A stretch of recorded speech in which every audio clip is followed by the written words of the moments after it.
안녕하세요. 지금으로부터 10년 전쯤 지난 시절의 일입니다. 제가 원래는 서울에서만 쭉 살았었는데 당시에 개인적인 문제도 있고 해서 경기도 쪽에서 살게 된 적이 있었습니다. 그쪽이 약간 다문화 그런 쪽으로 유명한 곳이었어요. 그래서 처음에 이사를 갔을 때는 동네 구경을 한번 해보고 싶었습니다.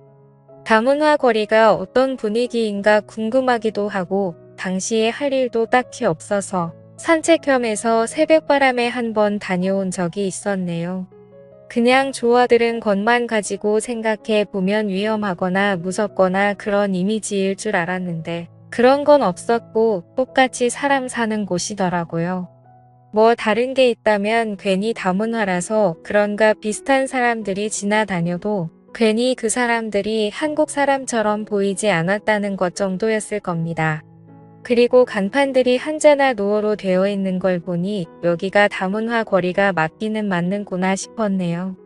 간판으로 보나 거리 분위기로 보나 약간 예전에 즐겨보던 홍콩 영화 한 장면도 생각나고 좋더군요. 저는 좋아하는 분위기라 괜찮은데 이 동네가 위험하다는 그런 인식이 생기는 이유가 아마 같은 한국 땅인데도 다르게 보이는 위화감 때문이 아닐까 그런 생각을 했습니다. 골목골목이 주는 분위기나 해서 괜히 새롭고 하니 저는 빨빨거리면서 골목 구석구석을 쏘다니고 그랬습니다. 그러다가 요즘 보기 드문 다방이라는 간판이 눈에 들어오더라고요. 당시에 저는 말로만 들어봤지 실제로 가본 적은 없었거든요. 영화나 드라마 같은 데서나 보기만 해봤지 실제로도 영화에서 보는 것처럼 그런 일이 있는 건가 싶은 호기심도 들고 해서 한번 가볼까 싶은 마음이 생기더라고요. 제가 살던 곳에는 당연히 저런 거 구경도 하기 힘들었어요. 아예 가볼 일도 없었고 있었다고 해도 더 좋은 곳이 많은데 굳이 저런 데를 가겠나 싶기도 하더고요. 새벽바람부터 나와서 그랬나 눈이 트면서 날이 점점 밝아지기 시작하니 거리에도 사람들이 조금씩 늘어나고 분주해지는 게 느껴지기 시작했습니다. 그런데 사람이 많아지니까 보는 눈도 괜히 많아지는 것 같더라고요. 세상에 저를 누가 신경이나 쓸까 싶었지만 그래도 들어가는데 괜히 눈치 보이기 전에 사람 없을 때 가는 게 낫겠다 싶어서 어서 빨리 발걸음을 재촉했습니다. 입구가 특이하게 건물을 정면에 두고 옆으로 빠져서 지하로 내려가는 구조였습니다. 그렇기에 더욱더 제가 생각한 그런 곳이지 않을까 하는 기대도 생기더군요. 카운터에서 텅 닫은 분위기에 당시 저보다도 한 5살은 어려 보이는 아가씨가 인사를 해주더군요. 속으로 그때 땡 잡았다 싶었지요. 좀처럼 받기 힘든 밝은 인사를 받고 괜히 헛기침을 하면서 어느 자리에 앉을까 하다가 혹시나 만약을 대비해서 출구 가까운 곳으로 자리를 잡아 앉았습니다. 괜히 바가지일 수도 있고 내상을 입을 수도 있지도 않겠냐는 생각이 들었거든요. 그런데 한참을 앉아 있었는데 혹시나 진짜 여기는 찻집이 아닐까 싶은 생각이 들었습니다. 괜히 저만 쪽당하는 게 아닌가 싶기도 하고 여러모로 마음이 이상했네요. 괜히 아닌 척하면서 쩔쩔매면서 두리번대고 있었습니다. 제가 자리를 잡아 이미 앉아있던 상황인데도 불구하고 접객 같은 건 할 생각이 없어 보였습니다. 인사는 세상에서 제일 밝게 해줘두면서 옆에 와서 앉는다든지 뭐 마실 건지 물어본다든지 그런 거 하나 없이 그냥 카운터에 기대서 앉아 가만히 화장만 계속 고치고 있는 겁니다. 헛기침을 하면서 눈치도 주고 했는데 그 아가씨는 계속 딴 곳만 보고 저는 신경도 안 쓰다가 저 뒤쪽에서 인기척이 들리더니 드디어 누가 나오더군요. 그런데 뒤에서 나온 사람은 나이가 좀 있어 보이는 그 당시 저에게는 저희 막내 이모보다 조금 어린 사람이었습니다. 뭐라고 해야 할지 약간 애매하게 나이가 많아 보이고 애매하게 예쁜 그런 느낌이었습니다. 분명 제 또래 정도 되었을 때는 어디서 한가닥 하기는 했을 것 같아 보였지만 나이를 숨길 수는 없어 보였어요. 그러다 드디어 제가 안절부절하고 있다는 걸 눈치채고 제 곁으로 후다닥 와서 자리에 앉더군요. 그러더니 저한테 뭐 마실 거냐고 물어보더라고요. 쟤는 온 지 얼마 되지도 않고 돈 벌 생각도 없어 보인다고 하면서 대신 사과까지 해주더라고요. 솔직히 이제와 생각해보니 그 아가씨는 제가 마음에 별로 안 들어 보였고, 그래서 이 이모한테 저를 떠넘긴 게 아닌가 하는 생각이 듭니다. 아무튼 저도 어디서 본 건 있어서 진하게 커피 한 잔 좀 타달라고 이야기했습니다. 그런데 그 누님은 주문을 받았는데 커피를 만들러 가지는 않고 오히려 저를 보더니 저를 오빠라고 부르더군요. 그러더니 내 것도 한 잔 사줘야 하는 거 아니냐며 친한 척 물어왔습니다. 솔직히 한 잔만 사야 하는 게 아니란 건 알고 있었는데 누가 봐도 이모벌 되는 사람이 저한테 오빠라고 부르는 것부터가 조금 그랬거든요. 그래도 그때는 주문을 받는 게 아니고 이 사람이 분명히 여기 사장님이 아니겠냐 싶었습니다. 오빠라고 했던 건 제가 여기 와서부터 꽤나 오랜 시간을 대기를 하고 있었으니 제 기분을 풀어주기 위해 그런 게 아닐까 하는 생각이 먼저 들더군요. 확실히 입구에 있던 아가씨는 제 스타일이었기도 하고 일하기 귀찮아하는 그 사람을 커피를 시키고 나면 제 옆에 앉혀주지 않겠나 하는 기대도 들어서 1시간 커피값 치고는 꽤나 큰 돈이었지만 지불을 했습니다. 그때부터는 괜히 긴장도 되고 그래더요. 아침에 마실라 온다고 괜히 너무 후줄근하게 하고 온 건 아닌가 싶기도 하고 문곡도 괜히 떼고 그러면서 긴장하고 있었습니다. 괜히 숨이 깊게 들어가고 손도 살짝 떨리고 그러더라고요. 그런데 그 기대가 무색하게 그 젊은 여자는 카운터에서 여전히 관심 없는 듯 턱을 괴고 있는 상태로 딴 것만 보고 있고 그 이모뻘되어 보인다는 분이 뒤뚱뒤뚱 커피랑 이런 걸 챙겨서 가지고 오더라고요. 컵받침이랑 짝이 다른 데다가 입까지 조금 나가 있는 커피잔을 보니 커피 맛 또한 하나도 기대가 되지 않았습니다. 그런데 커피잔이 입에 닿자마자 저도 모르게 우아하고 감탄을 해버렸네요.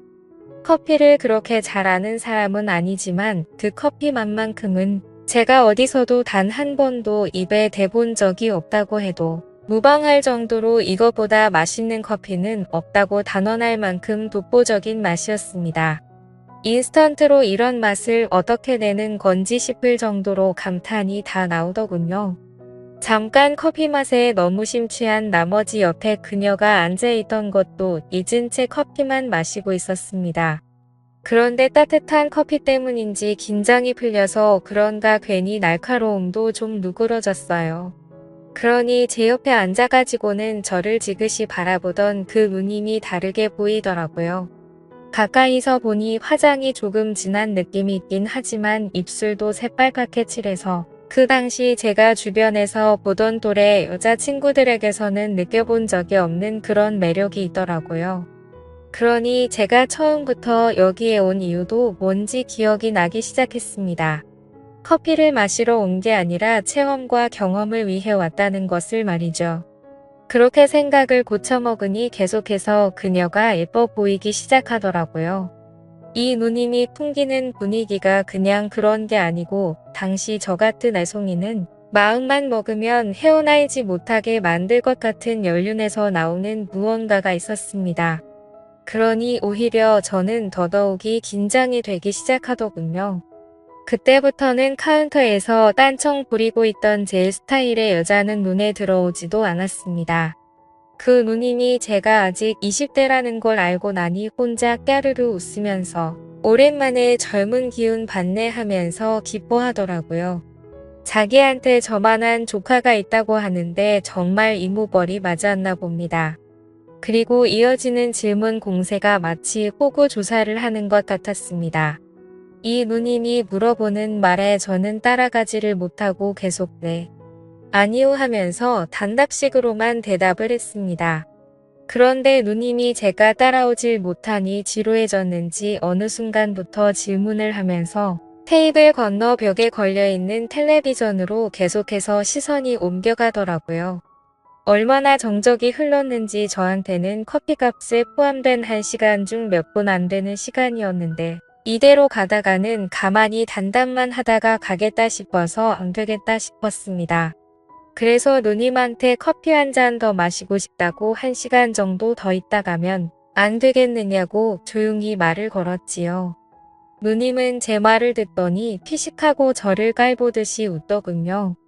장소가 주는 묘한 분위기와 누님이 앉아있는 저를 위해서 아래로 내려다보며 짓는 미소에 그 새빨갛게 칠해놓은 입술까지 삼박자가 다 들어 맞아떨어지니 점점 제 시선은 오갈 곳을 잃고 심장은 쿵쿵거리며 뛰기 시작했습니다. 누님이 커피를 제 앞에 내려놓는데 한쪽 뺨으로 웃으며 저를 시선으로만 훑어보더라고요. 제 앞에 내려놓은 커피잔에는 커피가 없는 빈잔이었습니다. 누님은 제가 커피가 없는 걸 확인하고는 나갈까 하고 제게 말을 걸어왔습니다. 이제서야 옳게 왔구나 하는 생각이 들었네요. 그런데 그녀가 저한테 시간은 정확하게 쳐줄 테니까 일단 자기랑 어디 좀 들리자고 하는 겁니다. 무슨 급한 볼일이라도 있는 줄 알았는데 길가에 붙어있는 청과점에 들어가서 야채를 몇 개 사더라고요.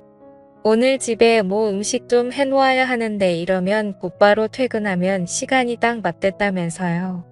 참 그때 반성을 한 게 이 사람들 또한 삶이 있고 인생이 있고 가정이 있는 사람들이라는 생각을 했다는 점이에요.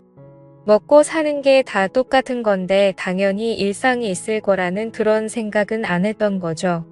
그리고 나서 향한 곳이 저희 집입니다. 아무래도 공간이 있어야 할 텐데 원래는 저도 아무리 혼자 산다지만 집까지 끌어들일 생각은 없었거든요. 그런데 먼저 집으로 가자고 물어보니 거절할 수가 없었습니다. 집의 문을 열고 들어오니 곧바로 아까까지의 모습은 온데간데 없고 마치 마트에서 장보고 돌아온 신혼 부부 마냥 눈빛부터가 돌변하더군요. 그렇게 그녀와 저는 연인처럼 시간을 보내었고 저는 깜빡 잠이 들고 말았죠. 얼마나 잔 건지 모르겠는데 부시럭 되는 소리에 잠에서 깨게 되었습니다. 그런데 당연히 돌아갔을 줄 알았던 그녀가 제 부엌에서 아까 전 사온 재료들을 가지고 음식을 하고 있답니다. 저희 집에서 뭐 하시는 거냐 물어봤는데 어차피 밤새도록 일했고 오늘도 저녁에 다시 출근해야 하는데 막상 집까지 가려니 시간도 애매하고 하더라고요. 그냥 여기서 해가 지면 다시 출근하겠다고 하면서요. 저한테 혼자 살면 밥도 제대로 못 챙겨 먹을 텐데 이리 와서 점심이나 먹으라는 겁니다. 요리 솜씨도 제법이더라고요. 그녀 말로는 밤새 일했고 집에 가려는 와중에 제가 들어온 거라고 하는데 자기도 피곤하고 힘이 들었을 텐데도 이렇게 저를 신경 써주는 모습이 참 고맙답니다. 그날 이후로 그녀는 제 애인 같은 사람이 되어 있었습니다. 아무래도 나이차도 있고 뭔가 좀 마음이 걸려서 진짜 애인은 되지 않았지만 우리 둘만 좋으면 되는 게 아니겠나 하는 생각이었어요. 이틀 연속 쉬는 날에만 집에 돌아가고 그녀가 일하러 나와야 할 때는 보통 저희 집에서 머물고 그랬습니다. 항상 일에 지쳐서 피곤할 텐데도 저를 위해 신경 써주는 모습이 참 좋았어서 그런지 제 인생에서 그녀가 참 기억에 많이 남습니다. 그녀와의 인연은 제가 이사를 가기 전까지 계속되었고 제가 이사를 가게 되면서 자기 같은 사람 계속 만나봐야 좋을 것도 없다며 이제는 저희 미래를 위해 노력하라며 저를 응원해줬습니다. 그 이후로도 연애는 몇 번 해봤지만 그렇게 자신을 희생하면서까지 저에게 모든 걸 다 해주는 사람을 만나본 적이 없습니다. 몇 안 되는 인연의 그런 사람을 또 만나본 적이 없어서일 수도 있겠지만 저한테는 10년이 더 지난 이 시점에도 기억에 참 오래 남는 둘도 없이 좋은 사람이었습니다. 잘 지내고 있을까요? 회사에서 믹스커피를 마실 때마다 그때의 커피 맛도 생각나고 그녀가 항상 그립고 보고 싶을 때가 있네요. 지금까지 제 사연을 들어주셔서 감사드립니다.